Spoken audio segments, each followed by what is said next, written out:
our 12 points go to... Our 12 points. The 12 points. The 12 points. Nos 12 points. 12 points. Go to. Malta. Estonia. Iceland. L'Ukraine. Espagne. Italy. United Kingdom. Austria. France. Bonjour à toutes, bonjour à tous, ça faisait longtemps, je le sais, 12 points revient aujourd'hui. Bonjour tout le monde, bonjour Vincent. Mais Parce que quitte à revenir, revenons en grande pompe avec le retour de Vincent dans la saison 3. En grande pompe, je ne fais qu'un petit 44. Alors, Comment tu vas mon Vincent? je suis épuisé. Maman est fatiguée, mais je suis là et très heureux de faire mon grand retour dans 12 points. Vous m'avez manqué. Oh. Nous aussi, tu nous as manqué. Alors rappelons pourquoi en fait tu n'as pas pu être présent avec nous depuis le début de la saison, car tu es sur scène tous les soirs au Théâtre de Tous les Paris soirs. dans Spamalot. Du mardi au dimanche au Théâtre de Paris dans Spamalot, la comédie musicale des Monty Python tirée de Sacré Graal, le film. Voilà. Avec Pef dans le rôle du roi Arthur. Tout à fait. Enfin, surtout avec Vincent dans plein Ben de oui. rôles. Oui, Vincent dans plein de rôles. Et je vous garantis que vous en avez pour votre plaisir. On rigole du début Pour votre à la fin. argent.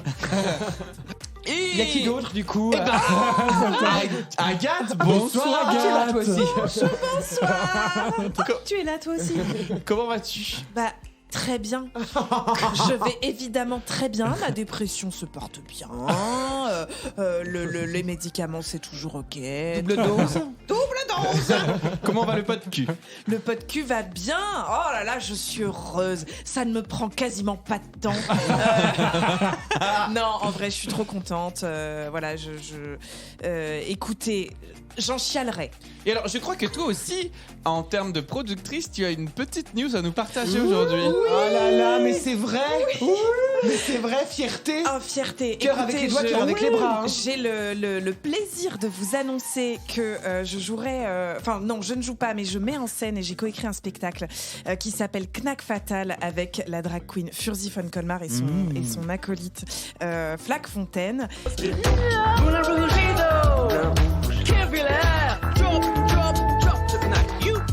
Oui. Allez-y pour moi parce que moi je serai sur scène malheureusement, mais mais allez-y, foncez. On y va. Eh ben écoute, on sera là, on a déjà nos places. Le 29 novembre. Pardon, j'ai mal noté alors. Je vais changer tout de suite. Et donc vous l'entendez, Quentin est aussi parmi nous. 12 points est au complet ce soir. Bonsoir Thomas. Bonsoir à toutes et tous. Qu'est-ce qu'il est beau, regarde-moi ça. Mais c'est la barbe. Il a une petite beubade. Ouais, mais il fait froid. Bien Il fait froid, il y a plus de entretenu. saison, madame. Ah non, c'est sûr. Comment tu vas mon Bah, Quentin? j'ai fait Ça va pareil. super. J'ai tout laissé pousser. Ça va super, sauf qu'on arrive Elle a la un peu mode comme touffue. Agathe à ma dépression saisonnière, parce que je déteste le mois C'est d'octobre, vrai, tu novembre. détestes ça. Si je pouvais, j'hibernerais pendant 2 mois et C'est je vrai. me réveillerais au mois de janvier. Ah oui, Voilà. bah pourtant janvier, c'est le mois et c'est prouvé où les gens sont le plus déprimés de l'année. Ah bah non, moi ça va, mais c'est vraiment octobre-novembre. Je n'aime ouais. pas cette Novembre, période. t'aimes pas. Novembre surtout. Il pleut, on a de la morvonnée, il fait froid, j'aime pas. Moi, c'est de J'aime pas. septembre à juillet.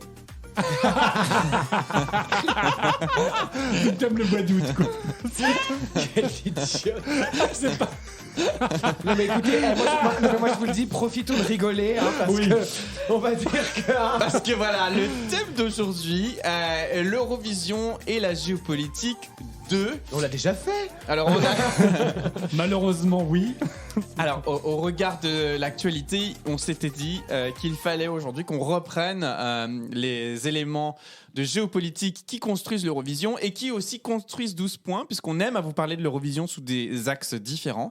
Et aujourd'hui, Quentin, je crois que tu as beaucoup à nous dire autour de la géopolitique, autour du concours de l'Eurovision, et notamment au regard des derniers événements de l'actualité internationale. Préparez-vous, ça va durer 3 heures. Alors moi, je dois partir. Non, malheureusement, effectivement, Thomas, mais on va y venir un peu plus en détail tout à l'heure. Tout le monde est au courant de l'actualité de toute façon, dans différents endroits de l'Union européenne, voire au-delà même de l'Europe. Ça pète. Voilà, ça sent pas bon. Et l'Eurovision, c'est aussi l'occasion de voir des tensions géopolitiques. En fait, c'est l'expression des tensions actuelles entre différents pays. Et on va aborder ça dans le sujet du jour. Alors, quand la géopolitique s'invite à l'Eurovision 2, c'est maintenant.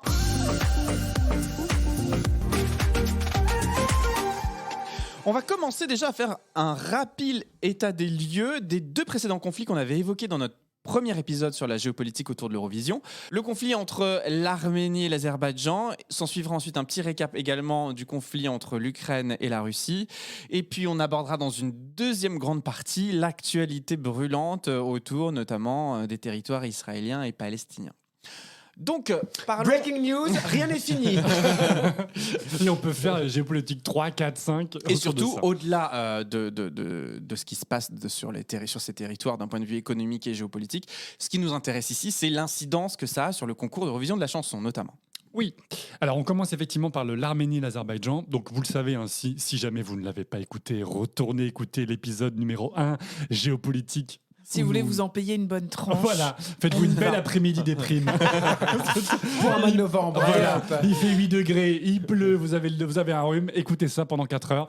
Non, plus sérieusement, malheureusement, du coup, il y a des nouveautés sur le conflit entre l'Arménie et l'Azerbaïdjan, puisque, souvenez-vous, on avait beaucoup parlé du Haut-Karabakh, cette région, du coup, qui est dans le territoire azerbaïdjanais, mais qui était peuplée très majoritairement, voire quasi exclusivement d'Arméniens. Il y a eu une guerre en 2020, on en a parlé du coup dans le premier épisode, une guerre entre l'Arménie et l'Azerbaïdjan. Il y a eu un cessez-le-feu pendant 2-3 années et malheureusement, du coup, là, il y a encore quelques semaines, en septembre 2023, l'Azerbaïdjan a envahi militairement le Haut-Karabakh en faisant littéralement déplacer toute la population du Haut-Karabakh, donc à peu près 100 000 Arméniens, qui ont quitté en quelques jours, enfin qui ont dû quitter en quelques jours. Ils ont dû quitter ce territoire qui en plus était du coup déjà largement affaibli puisque l'Azerbaïdjan en fait avait organisé un blocus notamment humanitaire et alimentaire. Et donc en fait ils ont fait un blocus qui a duré 9 mois. L'Arménie, les habitants arméniens du Haut-Karabakh n'en pouvaient strictement plus. Quand les militaires azerbaïdjanais sont arrivés, en fait, ils ont déposé les armes en disant ça va être un bain de sang. Donc, ils ont préféré. Je pense que pour les questions d'humanité, c'est finalement pas plus mal. Mais voilà, ils ont dû quitter ce territoire-là qui est aujourd'hui revendiqué comme faisant partie intégrante du territoire de l'Azerbaïdjan. Et pourquoi, en fait? Qu'est-ce qui se passe au Karabakh? Il y a du pétrole? C'est une ouverture sur la mer? Qu'est-ce que c'est? Non, il n'y a vraiment rien. Enfin, il n'y a rien. Il n'y a pas de ressources particulières. C'est plutôt beau. C'est une zone montagneuse. Mais en fait, c'est symboliquement et c'est culturellement très important pour des aspects vraiment historiques du peuple arménien, mais aussi azerbaïdjanais, où en fait ils ne sont pas d'accord. Et donc voilà, il y a des enjeux plus identitaires que territoriaux. C'est-à-dire qu'il n'y a pas d'enjeu de ressources particulières au Haut-Karabakh, sauf qu'en réalité, il y a quand même un enjeu, on va dire, mais pour le futur, pas pour maintenant, c'est que c'est une zone de passage future, j'insiste bien, probablement d'un gazoduc entre l'Azerbaïdjan et la Turquie, et que ça arrange l'Azerbaïdjan de maîtriser ce territoire pour construire un gazoduc, pour ensuite exporter le gaz qui vient de la mer Caspienne en passant par l'Arménie, enfin le sud de l'Arménie, et pour ensuite abreuver l'Union européenne de gaz. Donc en fait, on est vraiment dans la géopolitique parce qu'il n'y a pas de ressources sur ce territoire, mais il y a des ressources dans le futur, ils passeront par là. Non, mais l'Arménie, quand même. C'est un peuple qui a beaucoup souffert. Peuple, Ouais. Franchement, pas de bol, quoi. Et qui malheureusement pourrait souffrir de nouveau puisque il se murmure, en tout cas il y a des d'un autre informations, tremblement de terre, non pardon. Il y a des informations comme quoi du coup les militaires de l'Azerbaïdjan se massent petit à petit à la frontière, non pas du Haut-Karabakh, mais de l'Arménie. C'est-à-dire qu'il pourrait y avoir une guerre au sud de l'Arménie, il pourrait y avoir une guerre non pas au Karabakh, puisque c'est terminé, on a bien compris que tous les Arméniens étaient partis de force, mais là il pourrait avoir comme possibilité d'envahir, qu'il y ait un conflit militaire au sud de l'Arménie. C'est super.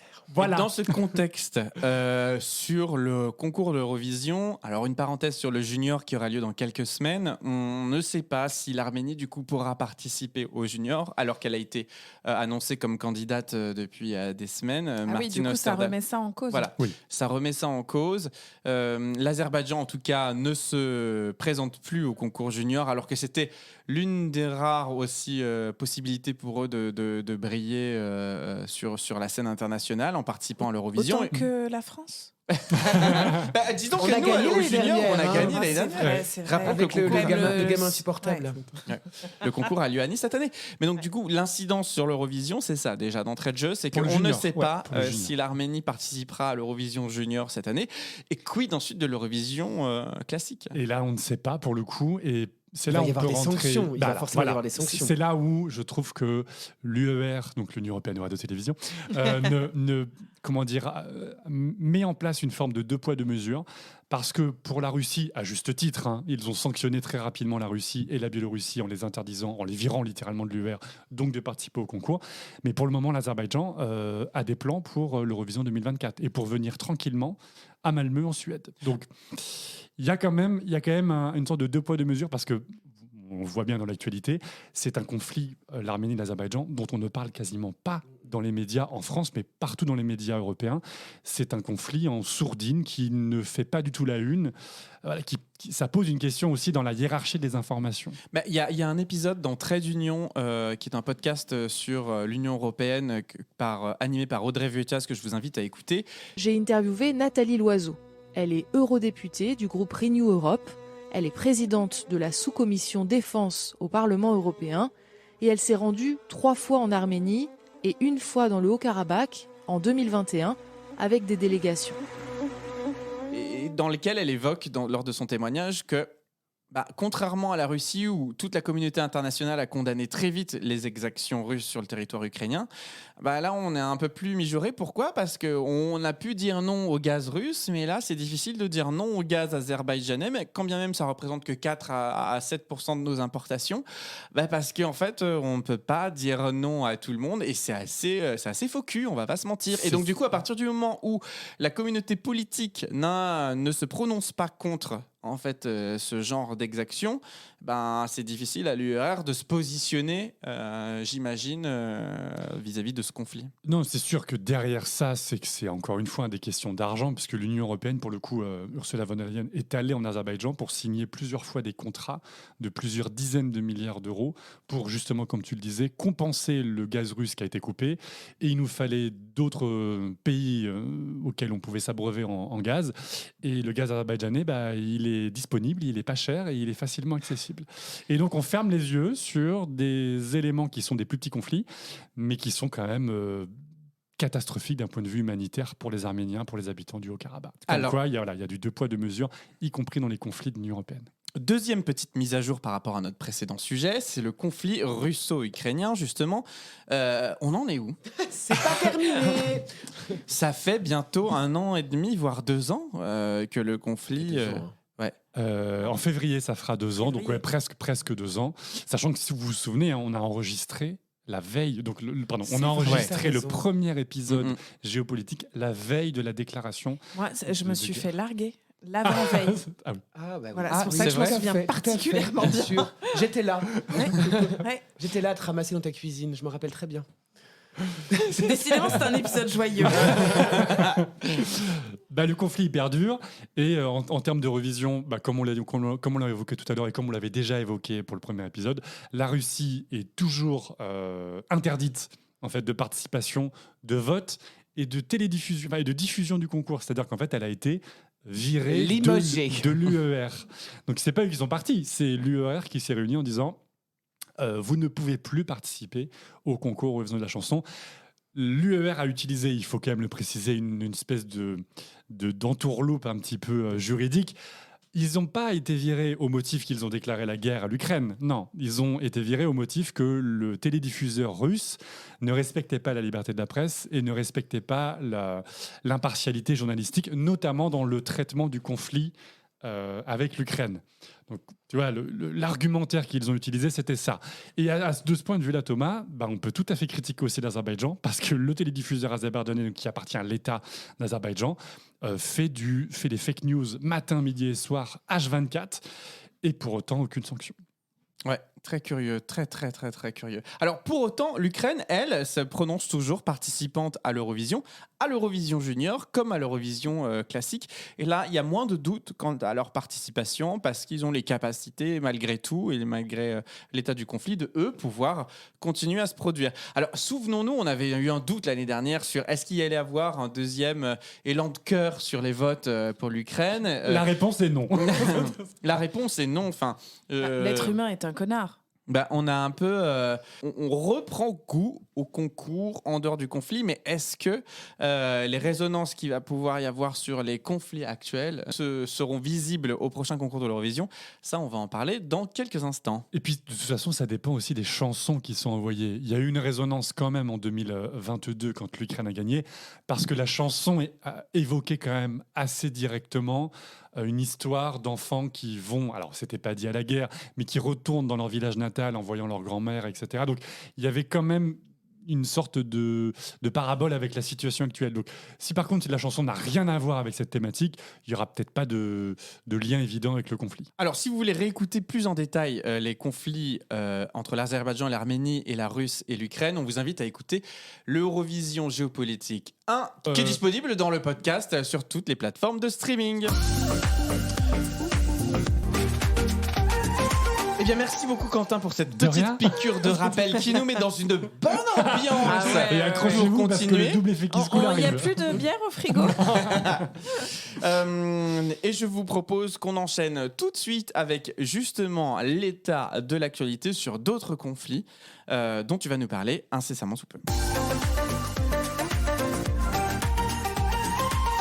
Et donc maintenant, l'actualité, évidemment, nous rappelle assez tristement que sur le continent européen, la guerre reste à nos portes et le conflit israélo-palestinien, aujourd'hui, est plus brûlant que jamais.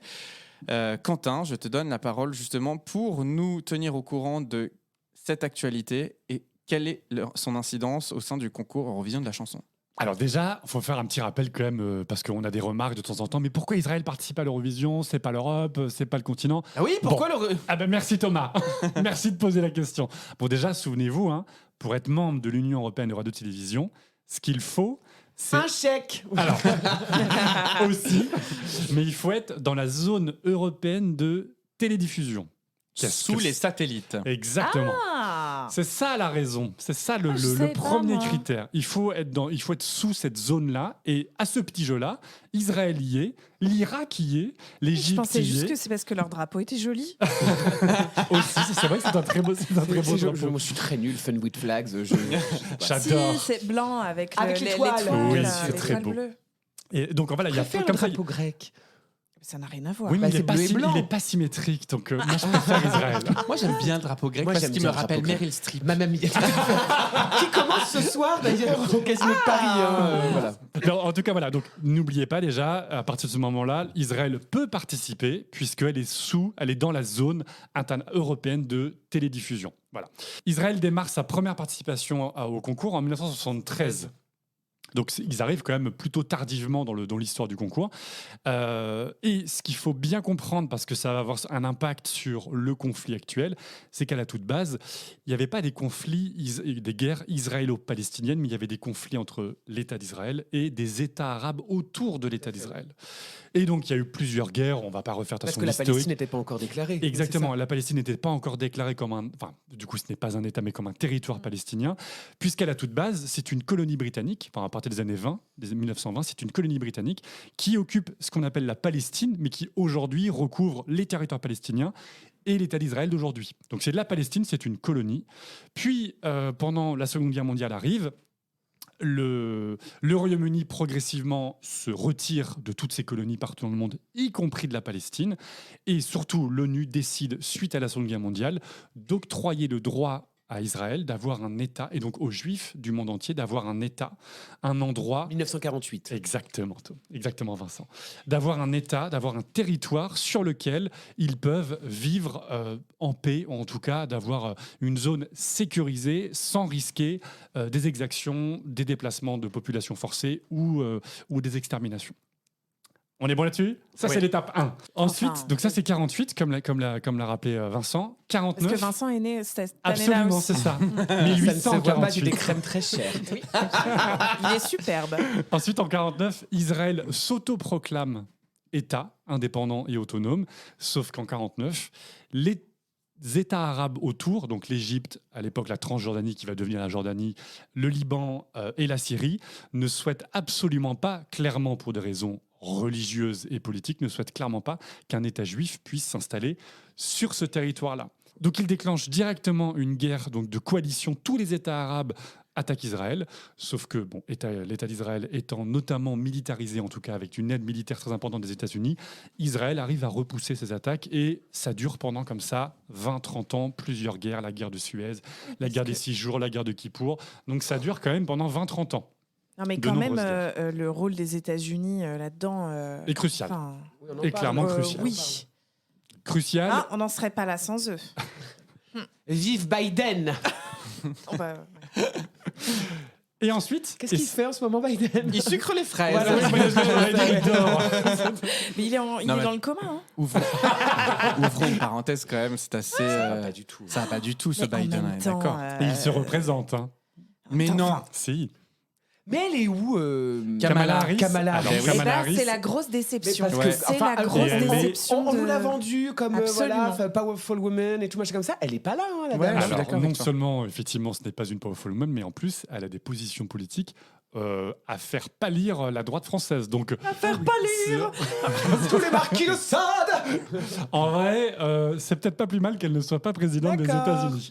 Ah. Je vous enverrai des petits. On fera un truc sur les États-Unis si vous voulez, à l'Eurovision. Mais Taylor Swift peut-être pourrait se représenter. Oui, pourrait se ouais. présenter. Non, elle a trop à Ou faire avec pas. sa Non, parce tournée. qu'elle est. Non, mais elle influence tellement. Et c'est surtout la plus grande pollueuse des influenceuses, hein, Ouais, apparemment. mais hein. plus par le Botox. She stopped Elle a this. fait du Botox. Bah, tout Ouais, le monde. ouais. Je Non, sais mais pas. c'est elle Ariana, qui elle a a fait. arrêté aussi. Ah non, c'est Je suis Ariana sûr. qui a Ariana fait qui a un, arrêté, un ouais. mea culpa Ouais. de j'en ai trop fait. On dévie. Non, mais les gens, ils font du botox à 20 ans. Enfin, il y a un moment. Ça n'a pas de sens. Mais à 20 ans, on est invincible. Hein. Oh là là. Oh, je Laurie l'ai. Pester. Laurie Pester. Pour faire plaisir à Agathe.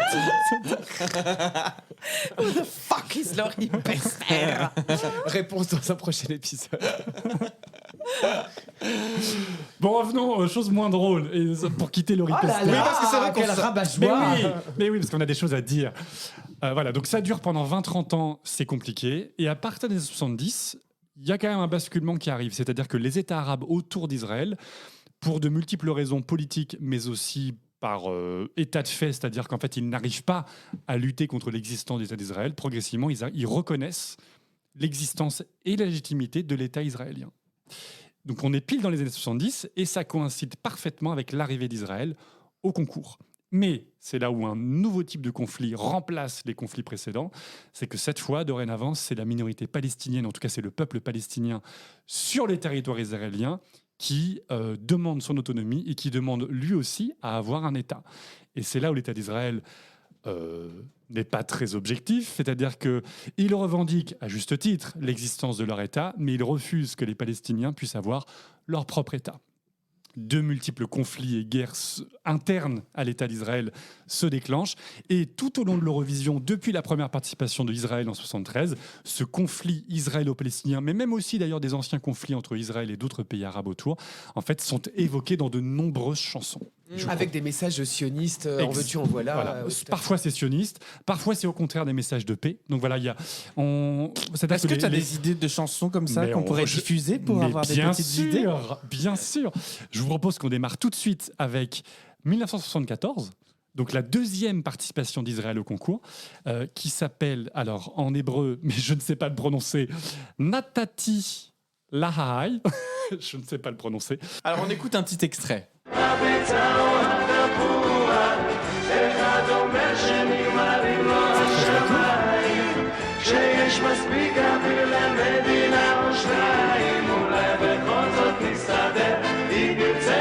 Qu'est-ce que ça raconte, Quentin? Alors, ça raconte, donc le titre de la chanson en version française, c'est « Je lui ai donné ma vie ». Ça appelle à la coexistence pacifique entre juifs et arabes et c'est une critique contre la première ministre de l'époque, Golda Meir, qui n'a pas trouvé d'accord de paix avec l'Égypte. Donc c'est vraiment pour le coup, le télédiffuseur israélien utilise la plateforme de l'Eurovision comme très clairement un tremplin politique, en tout cas une scène pour faire passer un message politique.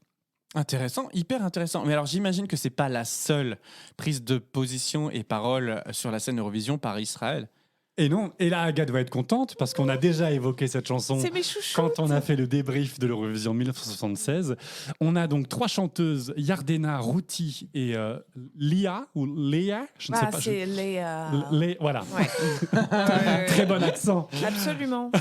Et voilà, donc, et cette chanson-là, de nouveau, appelle à une amélioration des relations entre Israël et ses voisins.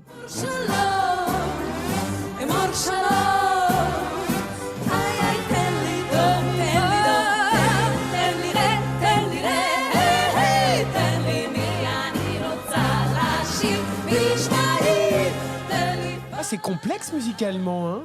Mais elle C'est est trop riche. bien la chanson. Elle est rentrée dans ma playlist. Les costumes n'allaient pas, par contre. Hein. Oui, petit gimmick. Bon,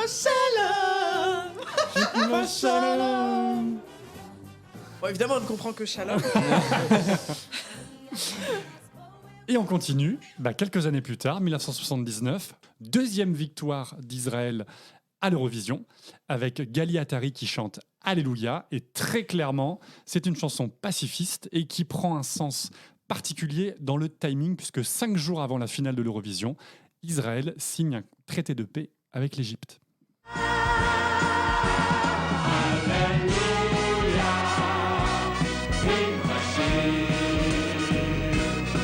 On dirait une chanson du catéchisme. Moi, ça me fait penser à un chant de Noël. Un peu, Un camp hein. de scouts, tu C'est pas sais, bon, ça, hein. quel enfer. Ça, ils ont oublié d'être bons. Hein. On dirait pas une parade Disney plutôt? Ah non, un camp de scouts, vraiment au coin du feu, là.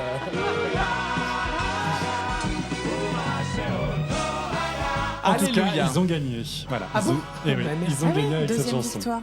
En peu de temps, alors. Hein. Ouais, en quelques années, ils ont gagné 2 fois. Autant que nous. Ah non. On fait un petit saut dans le temps. Il y a eu voyageons. d'autres évocations, mais celle-ci est quand même assez atypique, on va dire.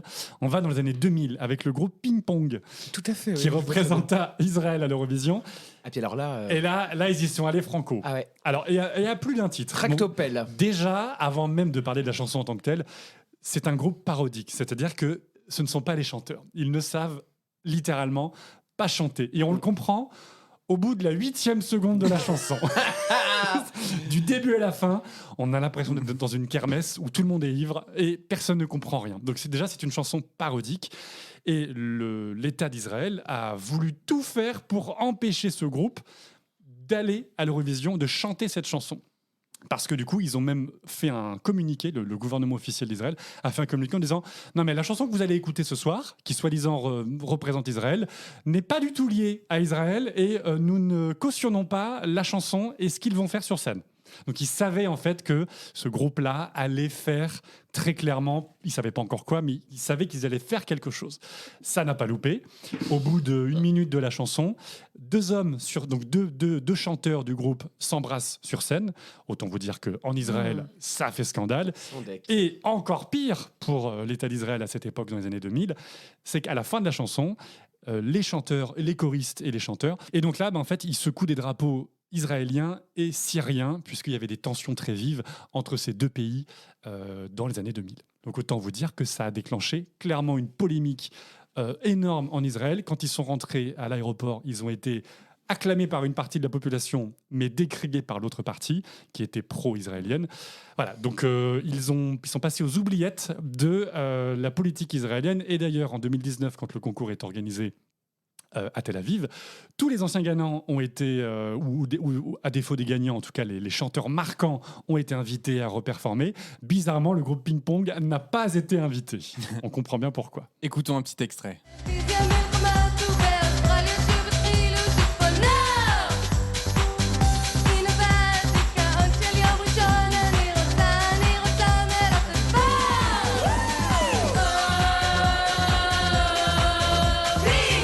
C'est très très faux. Voilà, c'est faux. Mais alors, c'est fou quand même que tu dis ça parce que année 2000 et donc Israël, et ça gêne Israël que deux mecs s'embrassent sur scène, mais en 98 ils avaient comme envoyé Dana Oui. International qui s'est pris remarque transphobe sur remarque transphobe. C'est quand même démago à 1000%. Mais quoi. justement, c'est ça qui est un peu intéressant avec Israël, c'est que c'est un État à double facette. Mais C'est-à-dire ça que qui est fou, là. c'est un État vraiment à double facette. C'est-à-dire qu'en Israël, on a deux pôles. On a vraiment un pôle très orthodoxe, donc juif orthodoxe, très...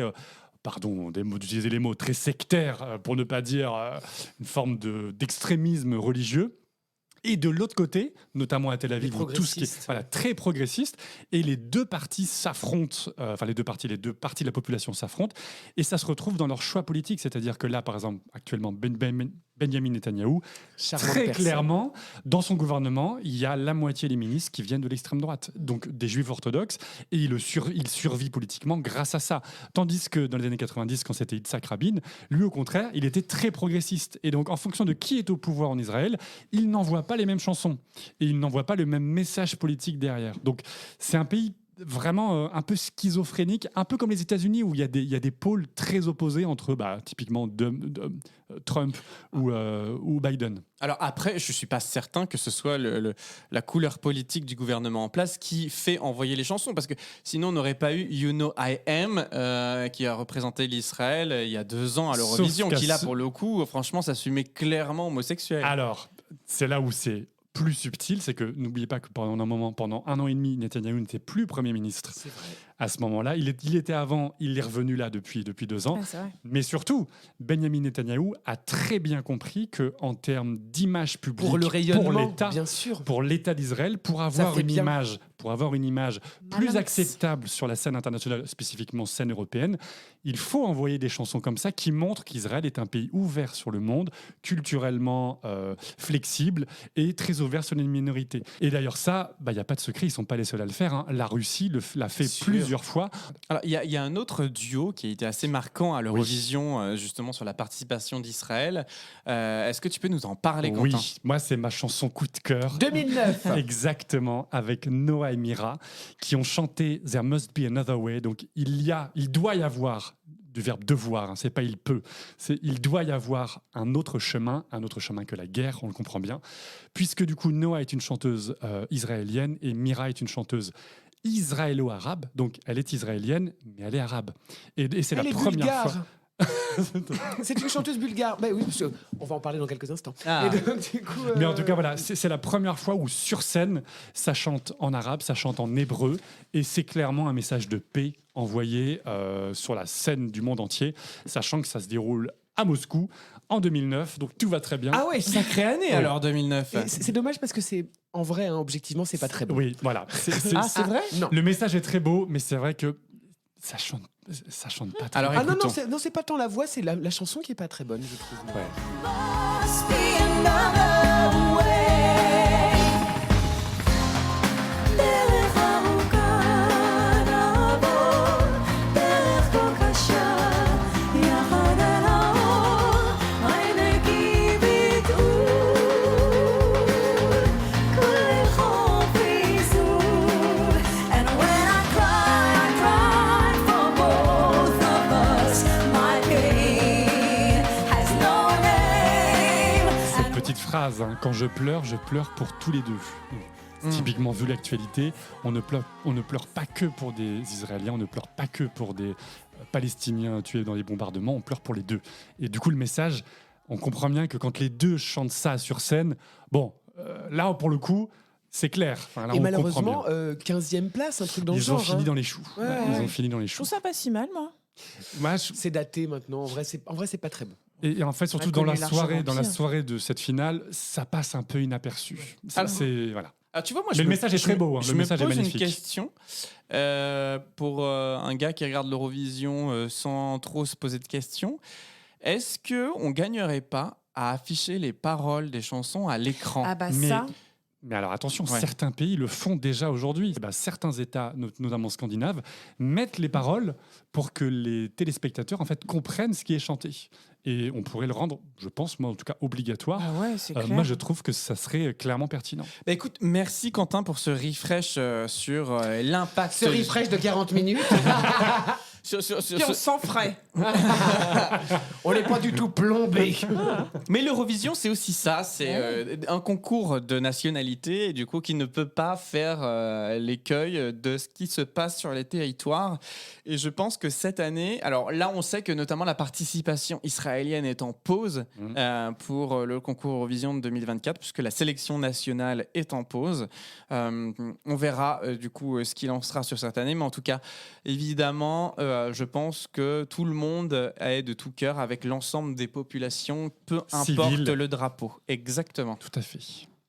Alors, sur un air un peu plus joyeux. Sur un air latino. Écoutez, parce qu'on est quand même dans Le 12 points. ripester, décidément.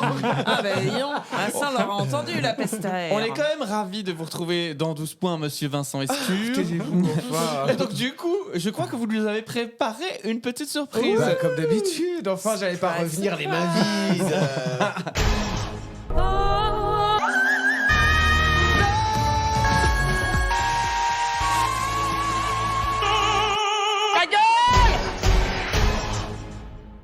Quoi? Mais qu'est-ce qu'il y a? Ah oui, non mais vous me connaissez, hein. Moi je suis pas du genre à revenir en faisant des chichis, des flonflons et autres pattes en l'air, hein. Non, non, non. Non, moi je suis quelqu'un de discret, de raffiné, d'élégant et puis... Oh merde.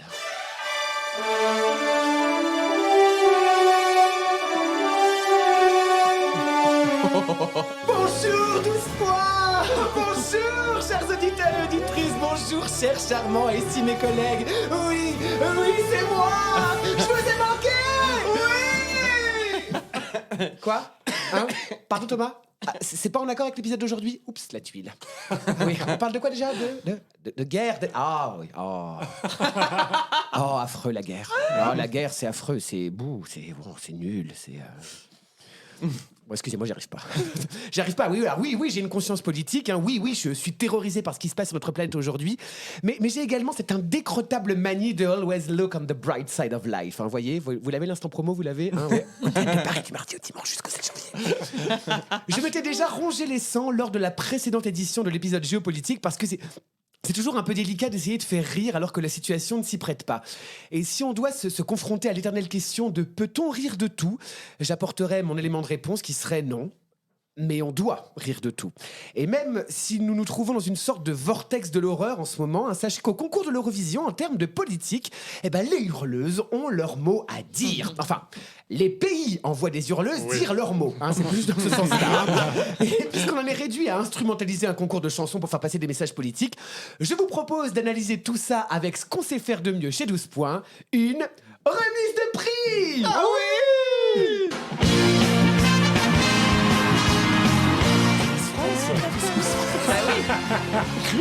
Vincent se transforme en Jean-Pierre Foucault.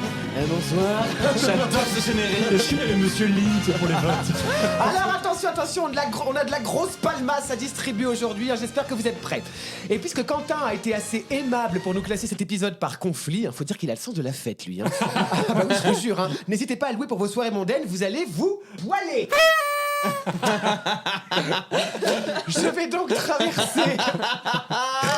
Attends, je peux le remettre. J'aime beaucoup ce bruit.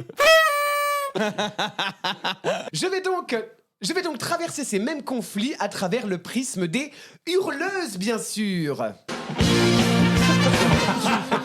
On a les droits, donc on l'utilise. C'est parti. Sans transition, commençons tout de suite avec la palme du courage. Puisque pour critiquer l'invasion de Chypre par la Turquie, la Grèce envoie en 1976 Marisa Koch, je ne sais pas, qui nous chante une bouleversante chanson intitulée Panache Diamou, Notre-Dame en français dans le texte. Alors oui, rappelons-le, hein, c'est les années 70, la mise en scène ne donne pas de quoi enculer un canard, et la pauvre Marisa dans sa robe tente noire et ses cheveux tellement longs qu'elle pourrait se torcher avec, fait plus penser à Belphégor qu'à Aphrodite. Néanmoins, le texte, à base de napalm qui brûle, de terre qui pourrit et de réfugiés, illustre pleinement la condamnation de cette invasion. Hein. Marisa a une voix enchanteresse et cristalline grecque pour faire résonner celle des Chypriotes.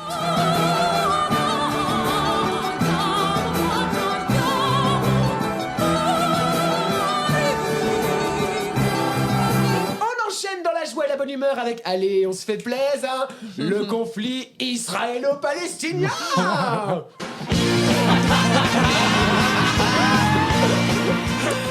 Sachant que la Palestine ne participe pas au grand concours de l'Eurovision, hein, on peut en toute décontraction décerner à Israël la palme du...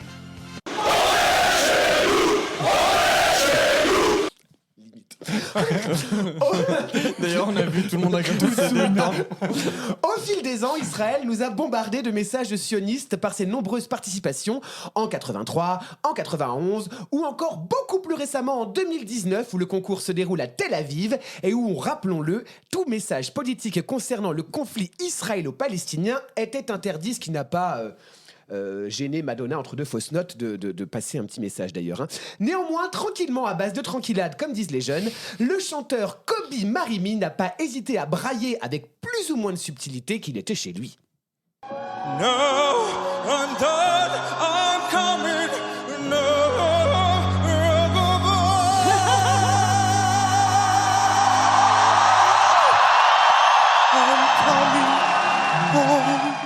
Et après, il chiale. Bref, on le sait, les hurleuses ne sont pas tout le temps très subtiles, douces et raffinées. Et c'est en ça qu'on peut aisément décerner la palme de la ringardise à Tamara Gachechilzadze, voilà, qui n'hésitait pas à inciter les Géorgiens à keep the faith. J'adore cette chanson. En 2017, face au conflit de 2018 opposant la Russie à la Géorgie, laissant beaucoup de séquelles dans le pays. Alors cette prestation, c'est comment la résumer ? C'est trop. C'est trop de voix, trop de feu, trop de cheveux et surtout trop de botox. Tout ceci ne nous échappera pas. Tout ceci ne nous échappera pas. Et il n'y aura pas de finale pour Tamara. Hein.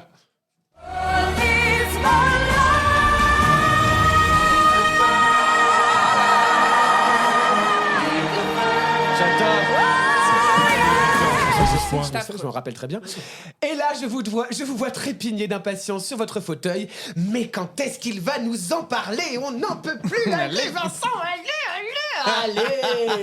Je vous ai bien trop fait attendre, mes petits bœufs stroganoff. Hein. Voici celle que vous attendiez toutes et tous. Notre goulash favori, la palme de la démagogie. J'ai bien surnommé la Russie. Grand-mère, c'est moi, Anastasia. La Russie est tellement pétrée dans toutes les guerres possibles et imaginables qu'elle n'hésite jamais à bien instrumentaliser le concours en usant et abusant de toutes sortes d'hurleuses plus colorées les unes que les autres.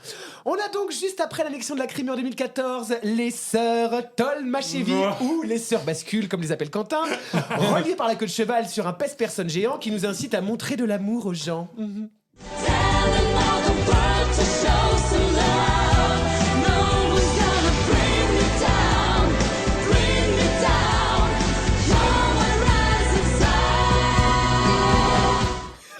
En 2015, avec la chanteuse pro-Poutine Polina Gagarina, qui nous hurle d'unir nos millions de voix pour ramener la paix dans le monde, dans une robe cyclo-constellationniste qui nous laisse penser que la protection hygiénique de la dame n'est pas de la plus grande étanchéité.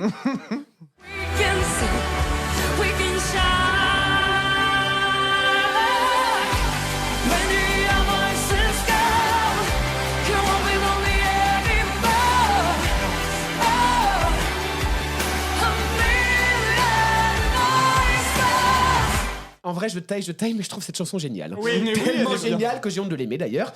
Et enfin, Pompono de la pomponnette.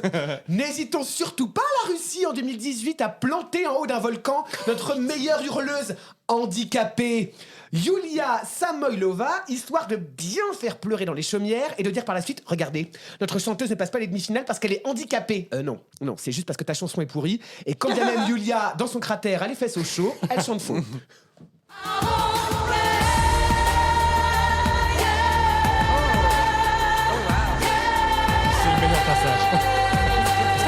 C'est vrai que c'est faux. Hein. Mes chers collègues, chers auditeurs et auditrices, oui, vous m'avez terriblement manqué. Et j'aurais préféré que mon grand retour dans 12 points se fasse de manière joyeuse, élégante et raffinée. Malheureusement, on le voit, on le sait. En matière de conflits géopolitiques, les humains sont souvent dépourvus d'intelligence, de cœur et de raison. Et même si le concours de l'Eurovision interdit les messages politiques, revenons à ce pourquoi ce concours a été créé. Euphémiser les tensions entre les pays. Alors peut-être que la solution serait que les peuples s'unissent pour parler de la paix. Une union fraternelle, sororale, libre et égalitaire qui permettrait de faire écho sur toute la surface de la planète. On le sait, l'art sous toutes ses formes est un vecteur de messages puissants. Et moi, avec mon optimisme débordant, je suis certain que dans la création se trouve la solution. Alors chantons, dansons, peignons, écrivons, jouons, créons. C'est vrai, la guerre, c'est affreux. La guerre, c'est boue. La guerre, c'est nul. Et je suis intimement persuadé, comme Noah, chanteuse juive, et Mira, chanteuse bulgare-palestinienne représentant l'Israël en 2009, qu'il doit y avoir un autre moyen. Oui, there must be another way. When I cry for both of us, my pain has no name. And when I cry to the lights of the sky and say, there must be another way. Ben merci Vincent. Merci Vincent. Merci de m'avoir écouté.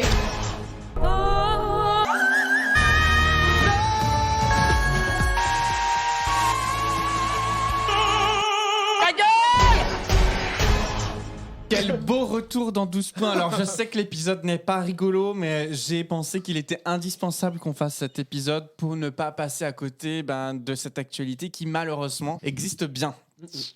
Alors, 12 points arrive bientôt à sa fin. Nous avons Oh non, c'est mes préférés. évoqué... Est-ce que vous avez des informations supplémentaires à nous partager, Quentin? Je vous vois tel un professeur aujourd'hui.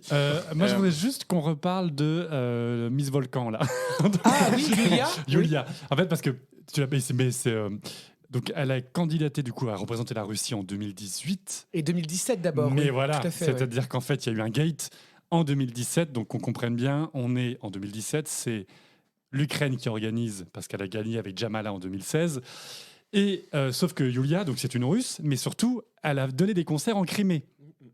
Qui, après 2014. Il me semble qu'en fait, elle était revenue de je ne sais où. Elle était passée par Voilà, la Crimée, oui, ce qui oui. est interdit. Mais ce qui montre bien comment ça peut être instrumentalisé des deux côtés, hein, Russie Bien et sûr. Ukraine. Et en tout cas, la Russie a volontairement, en 2017, présenté d'abord cette candidate, dont elle savait pertinemment qu'elle était passée en Crimée. Et en fait, dans la loi ukrainienne, après l'annexion de la Crimée en 2014, toute personne et tout candidat, ou en tout cas toute chanteuse ou tout chanteur ou tout artiste qui a mis les pieds en Crimée après l'annexion de la Russie ne peut pas représenter le pays ou ne peut pas recevoir d'argent public pour la promotion de ses spectacles ou de son art. Donc la Russie, en envoyant cette candidate, savait pertinemment que l'Ukraine allait mettre un veto en disant « cette candidate n'a pas le droit d'entrer sur le territoire ukrainien ». Et c'est là où, je rebondis sur ce qu'a dit Vincent, ils ont fait exprès de prendre, parce que franchement elle ne sait pas chanter, enfin soyons réalistes, elle ne sait pas chanter, ils ont fait exprès de prendre une candidate handicapée pour pouvoir dire sur la scène internationale « regardez l'Ukraine, ils disent non à notre candidate handicapée ». Oh, c'est terrible. C'est affreux. Et je me demande, C'était clairement instrumentalisé je me demande comme si ça. cette femme le sait. Oh, J'ai- bah. Elle est pas naïve. Bah, j'espère. Ah bah, Ouais, parce J'espère que- qu'elle n'est pas naïve. Et du coup, et c'est pour ça qu'après la Russie s'est dit, comme après, donc en 2018, en 2017, c'est la Portugal qui a remporté le concours, donc pour Lisbonne. Et en 2018, la Russie a dit, on renvoie de nouveau Yulia pour représenter la Russie à l'Eurovision. Car ils n'ont qu'une handicapée chanteuse dans tout le pays. Il faut le croire. Enfin, handicapé, oui. Appel à témoin. Alors, handicapé, oui, chanteuse, non. En tout cas, merci pour ces anecdotes, pour ce billet, Vincent. C'est des informations qu'on aimerait que Stéphane Bern nous dicte en Alors, direct. n'oublions pas qu'ils ont 45 secondes, top C'est chrono à la possible. rage. On y arrive. Hein. On met l'Eurovision sur pause pendant 20 minutes et on lance En la tout cas, on chanson est ravis de suivante. pouvoir vous partager ces points de vue dans 12 points pour vous ouvrir les yeux sur ce que aussi propose l'Eurovision à travers justement ces enjeux politiques et géopolitiques sur la scène et en chanson. Alors, en parlant de chansons, l'épisode se termine. Et alors, attention, Super content en fait. c'est le retour dans Le la saison comeback. 3. Le retour de quoi? Des Du chansons. jeu des 12 points.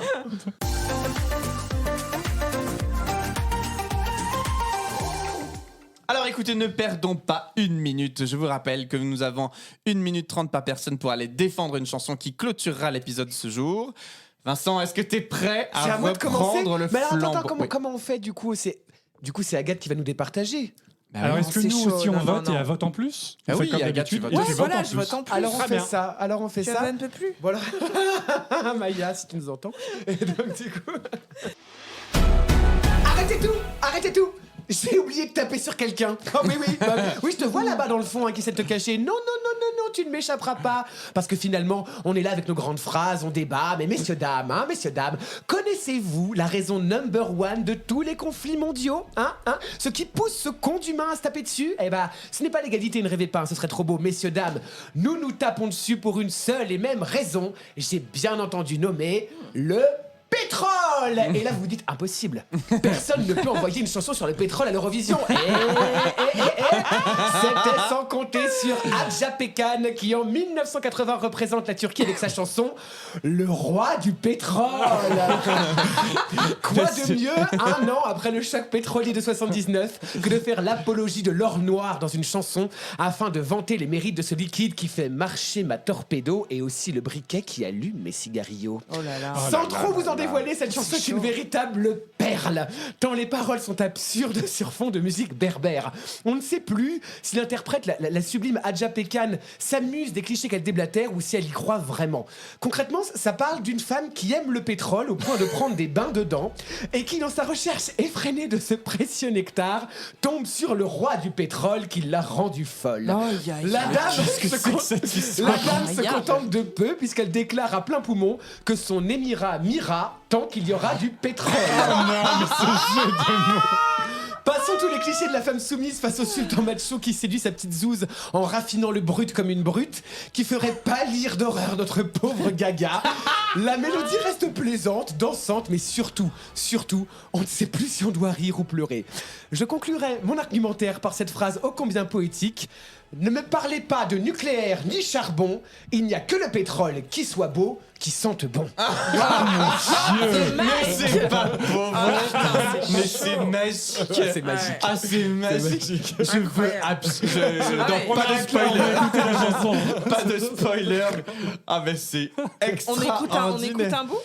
Bon, ben, Quentin. Faut qu'il gagne. Attention, à toi, c'est parti. Les amis, aujourd'hui, je vous propose de remonter un peu loin dans le temps, il y a précisément 41 ans, à l'Eurovision 1982 qui se déroule au Royaume-Uni. Je souhaite ardemment défendre la candidate allemande Nicole et sa chanson Ein bisschen Frieden. Alors déjà, je suis content car je peux enfin valoriser ma LV1 allemand et mon bac européen en allemand, c'est déjà ça de gagner. Ein bisschen Frieden, c'est une chanson, c'est vrai, un peu à l'eau de rose, digne d'un discours de Miss France ou mieux d'une citation tirée de Miss Détective, un monde en paix. car oui, Ein bisschen Frieden peut se traduire en français par un peu de paix. D'ailleurs, la version française que Nicole enregistra après l'Eurovision était nommée La paix sur terre, version réadaptée par Jean-Paul Carat et Pierre Delanoë. Mais au fond, en ce moment, n'est-ce pas tout ce dont nous avons tous envie et besoin ? Un monde en paix, ou un peu de paix. En tout cas, en 1982, le monde, déjà en avait bien besoin. Car l'Allemagne remporta largement le concours, offrant à ce pays sa première victoire à l'Eurovision. Alors si comme Nicole et comme nous, vous voulez un peu plus de paix dans ce monde de brut, votez Nicole, votez pour la paix. Bravo. Et manger des pommes. Il le fait dans Bernadette. Oui, j'ai tellement pensé à toi. C'est très discret, mais il le fait. Alors écoutez, moi les amis, cette fois je reviens avec une chanson que j'ai cherché à défendre déjà précédemment dans le jeu parce que c'est une chanson que j'apprécie beaucoup. Je sais que vous n'allez pas m'aimer, mais là, et je suis désolé, je sais que j'ai perdu au regard de ta description, Vincent. Néanmoins, aujourd'hui... C'est Tamara.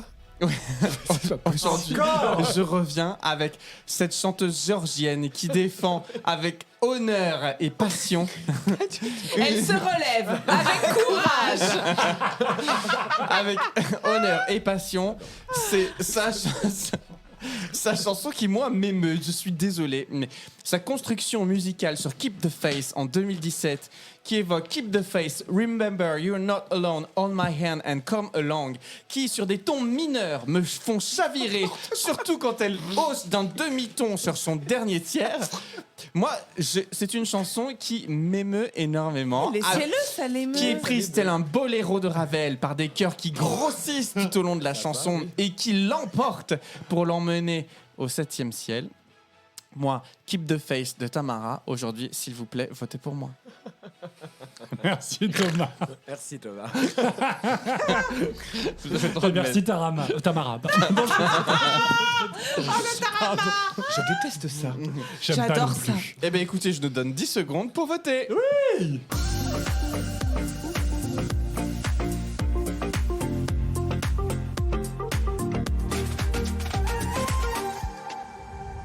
Alors, c'est parti. Agathe, tu vas participer également à la distribution des Évidemment. scores. Donc, je te rappelle, tu vas donner 12 points à l'un d'entre Oui, nous. absolument. Et ensuite, tu vas donner des points égaux entre 1 et 10 Oui. À l'exception du 9, bien entendu. aux autres. Écoutez, moi, je vous propose de commencer tout de suite. Allez Thomas. Je donne mes 12 points. Et je pense que le suspense est intenable. Et à son comble. À toi, Vincent. Vraiment. Non, mais la question ne se pose pas. Je pense que la description, Clap, clap. la description appelle la découverte. Oui, clairement. on peut écouter cette chanson. Et Quentin, je te donne 7 points. Merci. Dis donc, c'est pas très généreux. Bah oui, Non, il est pas pour la paix. Ah bah, il veut la guerre. C'est la moyenne. C'est un peu plus que la moyenne. Eh bien, Quentin. Je continue. Moi. Ah, vas-y, moi. pardon. Quentin, je t'octroie 12 points. Merci. Parce que je suis pour la paix et surtout, je suis contre Tamara. J'ai hâte de savoir Thomas, combien il tu m'a as donné. 2. Vous êtes. Ah, la violence. vous êtes Non, sûr je crois qu'il déteste cette chanson. Oui. Alors que moi, je l'écoute en boucle. Ah oui, d'accord. Vas-y, Thomas. Quentin. Quentin. Ah oui. Pardon.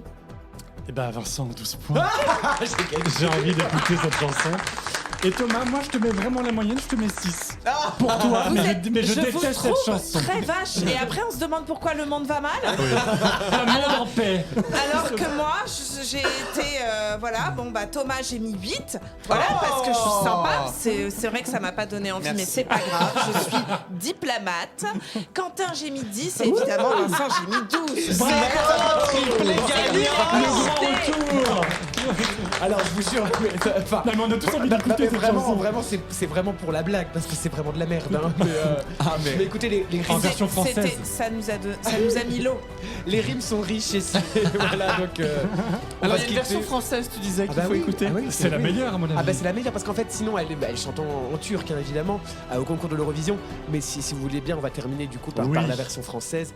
Le roi du pétrole il m'a rendu folle. Génial. Je n'en peux plus. Eh bien, écoutez, les amis, merci beaucoup d'être revenus tous les trois autour de cette table pour la reprise de 12 points. Ça nous a fait Merci. saison C'était 3. bien. On se retrouve, nous, sur le site internet 12.podcast.com, sur nos réseaux sociaux. On est de J'ai dit un retour. petit merci à Quentin. Ah. Personne, voilà, parce que Quentin, il a bossé. J'ai Ah bah pas ça fait. il a bossé. Donc j'ai dit un petit merci, Merci. Quentin. Il a repris ses vieux coups. Merci, C'est vrai. merci Quentin pour cet éclairage. Merci pour votre travail à tous les trois. Oui, Clairement, sur le c'est podcast collectif. depuis le début. N'hésitez pas à vous abonner à notre club pour nous soutenir, en fait, pour nous aider à développer 12 points sur cette saison 3. On est ravis de revenir. On a eu un petit passage à vide sur le mois d'octobre pour des raisons personnelles qui me concernent, mais aujourd'hui, plus que jamais, on est là. L'Eurovision Junior débarque très bientôt. Des critiques vivantes et acerbes Média d'opinion. seront très présentes. On est ravis, en tout cas, de repartager notre goût et notre amour du concours Eurovision Merci, de la Thomas. chanson. Merci, Avec Thomas. vous. Merci les amis. À On À se très dit bientôt avec dans le- Spamalot À pour toi, bientôt. Vincent. Des Pas de cul bisous. pour toi, Agathe. Et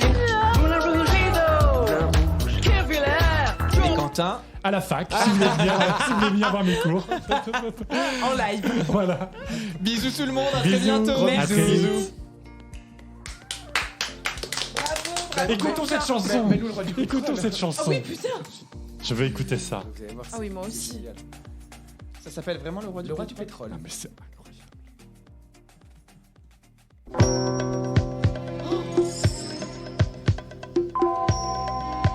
Ah oui, on y est là déjà. Bah, déjà, Les diamants, les perles, les bagues et les colliers, les manteaux de fourrure, ça me plaît qu'à moitié. Moi, c'est le pétrole qui me fait surtout plaisir. C'est l'unique objet de mes plus fous désirs.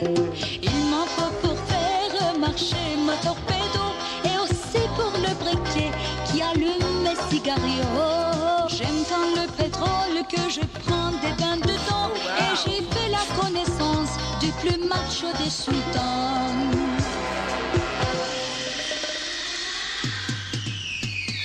Le roi du pétrole, il m'a rendu folle. Roi de l'énergie, il agit en roi du pétrole.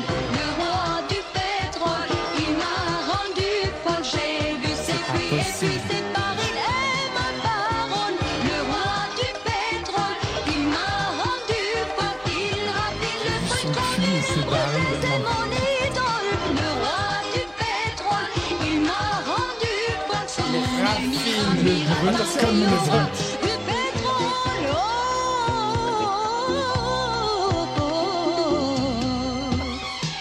Les 14 Rolls, le palais de marbre rose. Je ne peux pas dire que ça me fait quelque chose. Ce qui m'impressionne, c'est qu'il est dans l'OPEP. Les grandes compagnies, lui, s'amuse avec. Ne me parlez pas nucléaire ni charbon. Non, il n'y a que le pétrole qui soit beau, qui sente bon. mais c'est un En truc de pétrodollars, je règle mes dépenses. Et dans le golfe Persique, Pétrodollars, je non, mais- passe mes vacances. C'est mes vacances. Le roi du pétrole, il m'a rendu folle. Roi de l'énergie, il agit en roi du pétrole. finit comme Le combien, roi en du temps pétrole, En 80, il ça m'a vous dit rendu folle. J'ai vu ses puits et puis ses barils et ma parole. Le roi du pétrole, il m'a rendu folle. Il raffine le brut comme il est brut et c'est mon idole. Le roi du pétrole, il m'a rendu folle. Son émirat, tant ça qu'il y dure, en aura plus. du pétrole. 3 minutes. Hein. Ah, mais c'est long.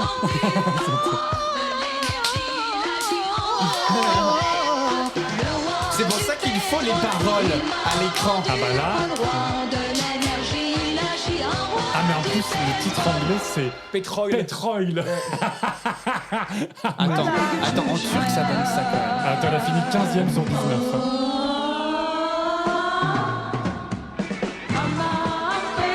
À l'Eurovision. Dana.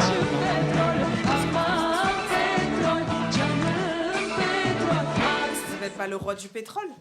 Là, le Ça s'appelle Pétrole. Oh là là, c'est une catastrophe. C'est une catastrophe.